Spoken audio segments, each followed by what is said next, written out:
in a press box watching from 20,000 feet in the air, wherever I was, and D'Angelo Hall spent his entire career on the field dominating wide receivers. So we have different vantage points. We also might have a different point of view on some hot topics around the league. We debate it out, we have fun, and we put a little clock up and we get after it. D'Angelo, I'm going to say a statement. You tell me if you agree or you disagree. Number one, there's a lot of factors that have obviously contributed to the current conundrum in Green Bay.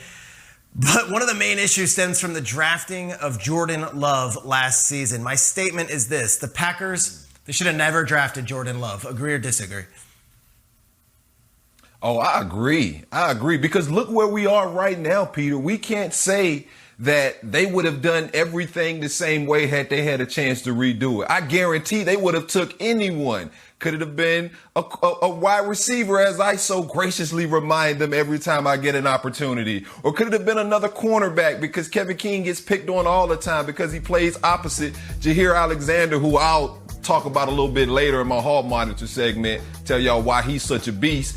But it's so many different factors that ultimately have you saying, man, they should not have drafted Jordan Love. No matter what you think about Aaron Rodgers, the way he's handling this situation, it would be totally different if Jordan Love was not in the equation.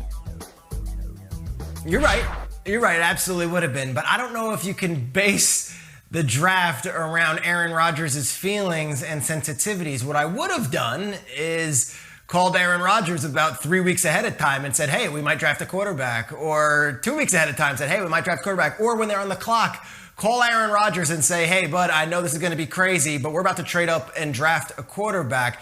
You know, I thought something small that was important from this draft was Bruce Arians said he gave Tom Brady the heads up when they drafted Kyle Trask in the 3rd round, just to make sure Brady wasn't blindsided. I don't think drafting a quarterback at the end of the 1st round is a terrible decision, especially with the economics of football, with a 5th-year option and what they can do and stash him away, especially with Rodgers' fickle nature. But I don't know. I think it's okay to draft him. You just had to tell him you were going to draft him. All right, D'Angelo, next one.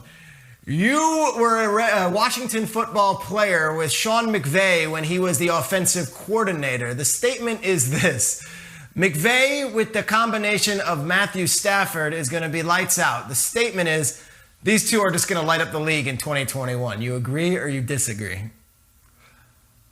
I agree. And I agree for the simple fact that I've seen Sean McVay and this Rams offense do so much with what's perceived to be so little at the quarterback position.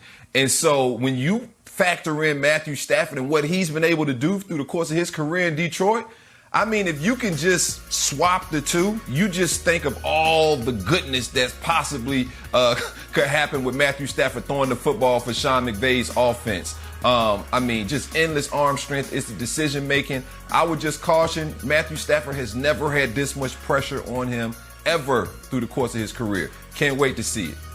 No, he hasn't. They've never been talked about as Super Bowl contenders when he was with the Lions, and already they're being put in that conversation. I'll be honest, I'm biased on this one. Matthew Stafford's one of my favorite players and people in the NFL, and Sean McVay's one of my favorite coaches and people in the NFL, and I think this is the perfect union. They're both so excited right now, and I know what McVay is doing. He is in the lab right now, working up an offense around not only Stafford's arm, but Stafford's, quote-unquote, from McVay, above-the-neck abilities. What this guy can do at the line of scrimmage, be able to dissect defenses and operate from there. I think they're loaded. I don't even think they need Julio Jones. I think right now they're not only the favorites in the NFC West, but I might be picking them to go for the Super Bowl out of the NFC. Yeah, I said that. Watch out, Tampa Bay. Woo! We got more Good Morning